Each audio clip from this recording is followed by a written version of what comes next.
l'opposition a décidé de ne pas occuper les commissions de la Knesset. Elle dit « je ne voterai pas ». Si elle ne va pas voter pour le budget, même voter contre, mais dire « je ne vais pas voter du tout », ça fait un problème juridique. Parce qu'on ne peut pas faire un budget, on est quand même en démocratie. C'est une pas seulement stratégie de l'opposition.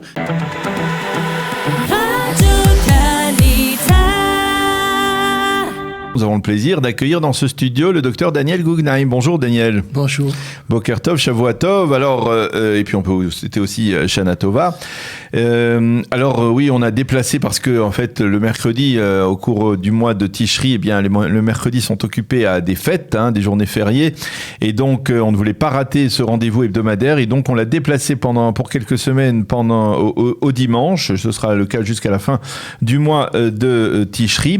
Et on va tout de même essayer de faire un survol de la presse économique avec vous. Et la première question que l'on va se poser, c'est où va le budget israélien ? On en a beaucoup parlé ces dernières semaines.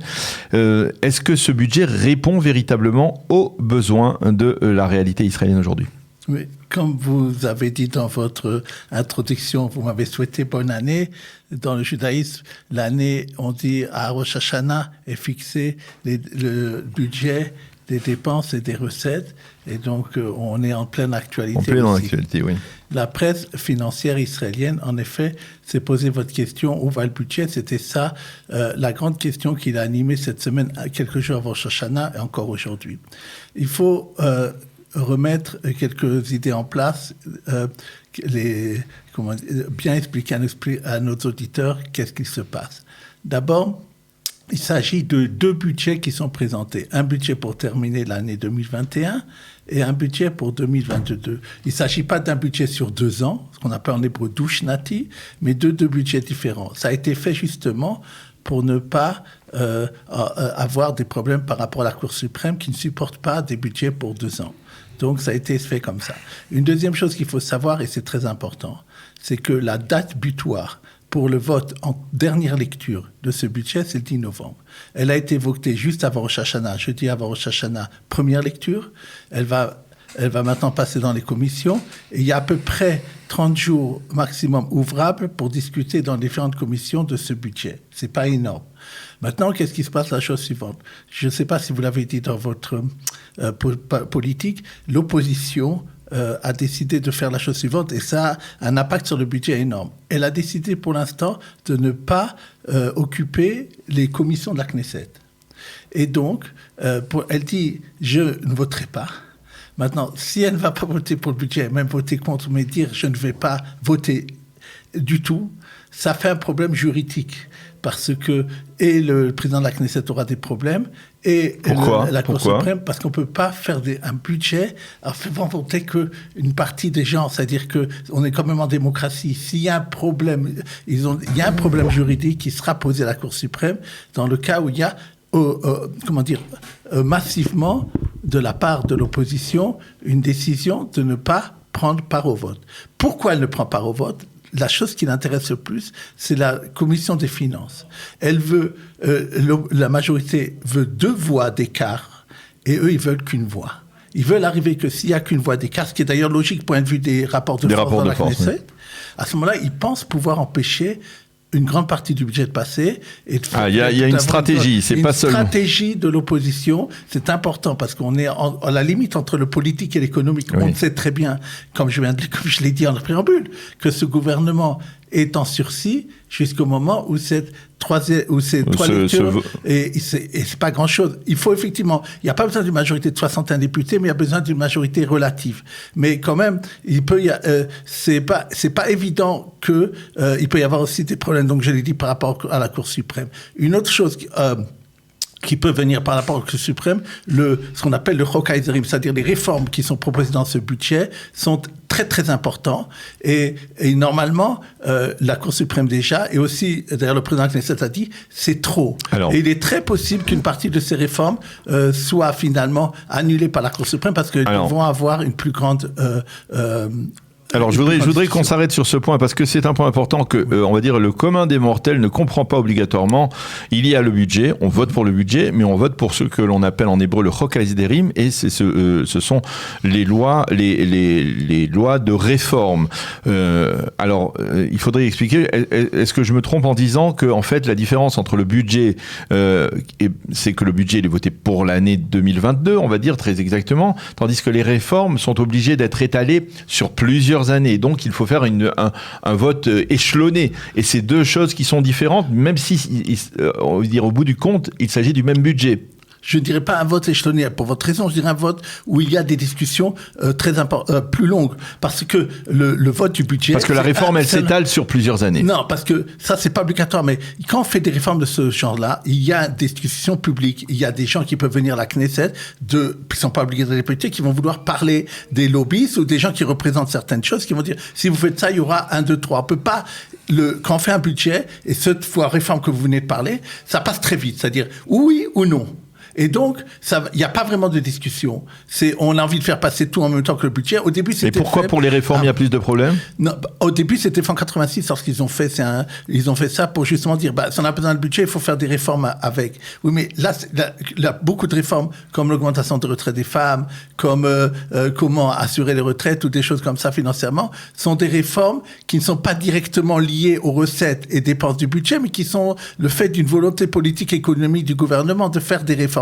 Et pour cela, et la Cour suprême l'a dit déjà, et en vérité, le président de la Knesset est d'accord et a déjà fait enlever une grande partie des réformes, ils ont dit, ça ne peut pas être comme ça en une loi, en un dojo on fait ça, s'il faut faire venir tous les gens, comme j'ai dit, tous les vérifier, etc. Et faire c'est-à-dire il va falloir qu'on fasse un tri dans les réformes pour pouvoir les rendre, on va dire, réalisables et concrétiser dans le délai imparti. Alors, c'est très important. Moi, ce que j'ai vu, une partie des réformes, à la première lecture, c'est déjà enlevé lorsqu'il y a une discussion entre Lieberman et la gauche.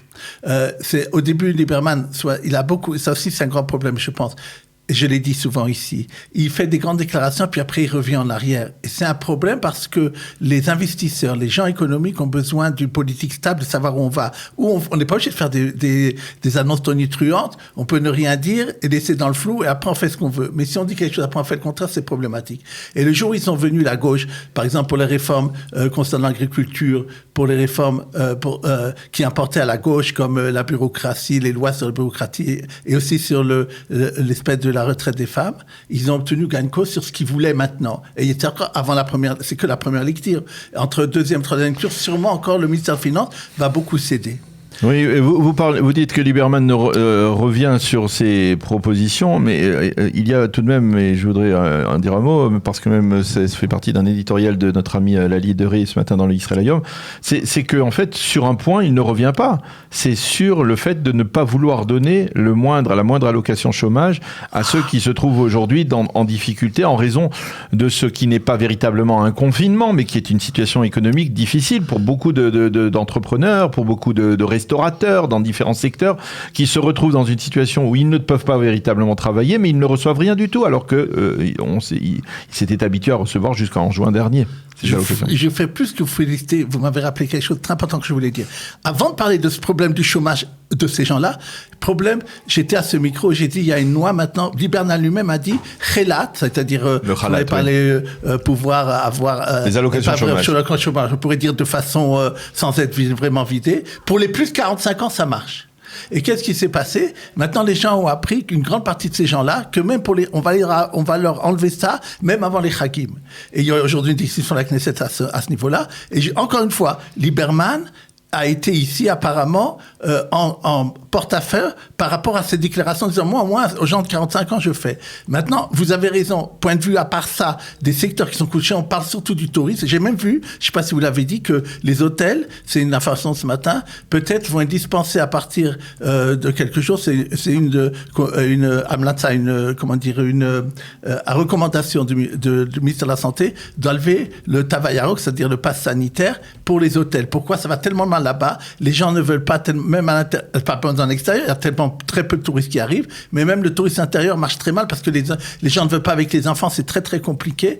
Et alors, ils pensent devoir même enlever le pass sanitaire sur le tourisme intérieur. Ça veut dire que, comme vous dites, il y a des secteurs qui sont extrêmement touchés et pour l'instant, qui n'ont aucune aide. Et pour l'instant, le ministère de la Finance ne veut pas aider et ça sera un problème parce que s'il continue comme ça va faire la crise sociale. Je voudrais juste encore sur le budget, juste dire une chose encore qui est importante. Par exemple, le budget de l'armée qu'on avait parlé, il a augmenté. C'est le plus grand budget d'Israël, 73 milliards.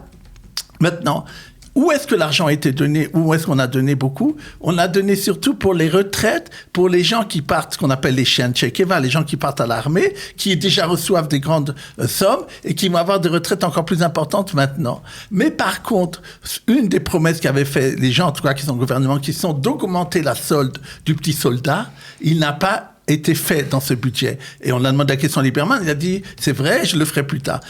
Ce qu'on a l'impression dans la presse financière et les analyses, c'est que, c'est surtout les lobbies, c'est-à-dire le gouvernement subit la pression des lobbies, qu'ils soient ceux qui comptent pour lui, c'est qu'ils soient de l'armée, soit qu'ils soient économiques et autres. Et c'est un problème, à mon avis, à terme, et on va le voir rapidement, sans doute dans le mois qui vient, par rapport à la suite de la politique économique du gouvernement.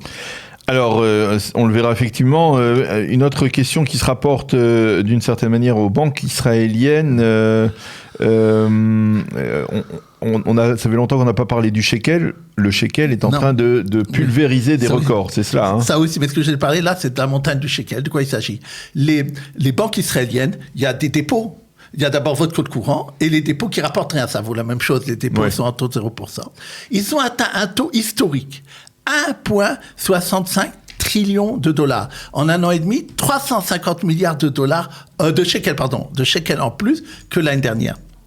Très, très important. Les dettes des entreprises ou des particuliers n'ont augmenté que de la moitié de ça. Il y a donc un amas d'argent comme jamais, ça a été marqué on a vu ça dans les bilans des banques de juin, comme jamais de la part des gens. Et on peut se demander économiquement, qu'est-ce qui se passe là?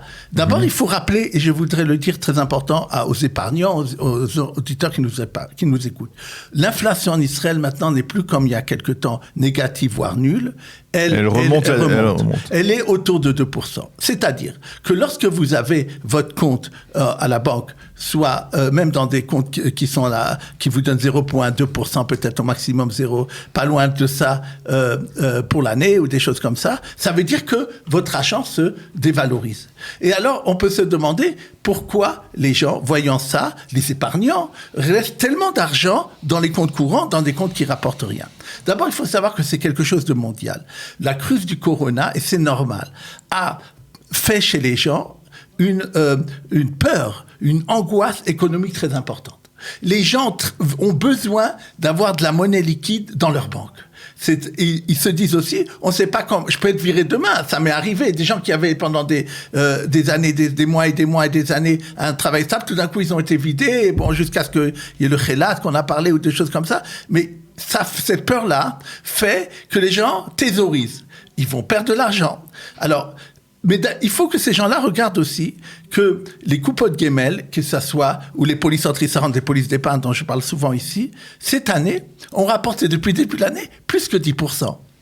C'est évident que ça allait arriver parce que d'abord, l'argent est très peu cher. Donc, quand l'argent est peu cher, les actions, les obligations et tout ce qui est les produits financiers augmentent très, très important. Mm-hmm. Et ensuite, les bénéfices des entreprises israéliennes et des banques, je vous donne, les cours des banques ont augmenté près de 40% en un an. Pour vous dire que les gens qui ont été à côté de ça, même, il y a des produits qui sont possibilités, rien n'est sûr, mais on peut avoir que les gens peuvent passer à quelque chose de très intéressant.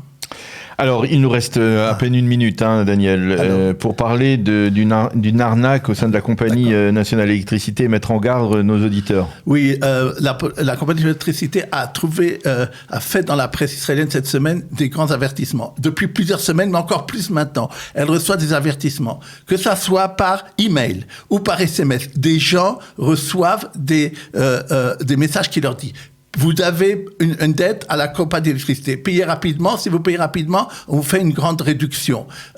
On vous demande simplement de vous donner les détails de votre carte de crédit ou de la façon dont vous voulez payer. Alors, et ça, c'est à grande échelle, cette escroquerie-là. La compagnie d'électricité rappelle à tout le monde que lorsqu'elle envoie un message, que ça soit un SMS ou que ça soit un email à quelqu'un, il doit y avoir le numéro du contrat du client à la compagnie d'électricité. Si lorsque vous recevez et ça ressemble énormément d'ailleurs à la compagnie d'électricité, cette escroquerie est très très bien faite, mais si vous ne voyez pas apparaître le numéro de votre contrat de client, vous ne devez pas répondre, vous devez vous adresser directement à la compagnie d'électricité. Donc faites attention, effectivement, prenez garde de ne pas entrer dans cette arnaque de la compagnie nationale d'électricité. J'ai même entendu le directeur parler de cela à la radio. Il a dit attention, nous avons bien nous ne demandons pas d'argent, nous ne menaçons jamais. Donc faites attention si vous recevez ce genre de menaces dans votre boîte mail. Merci beaucoup encore Daniel Guggenheim d'avoir été avec nous.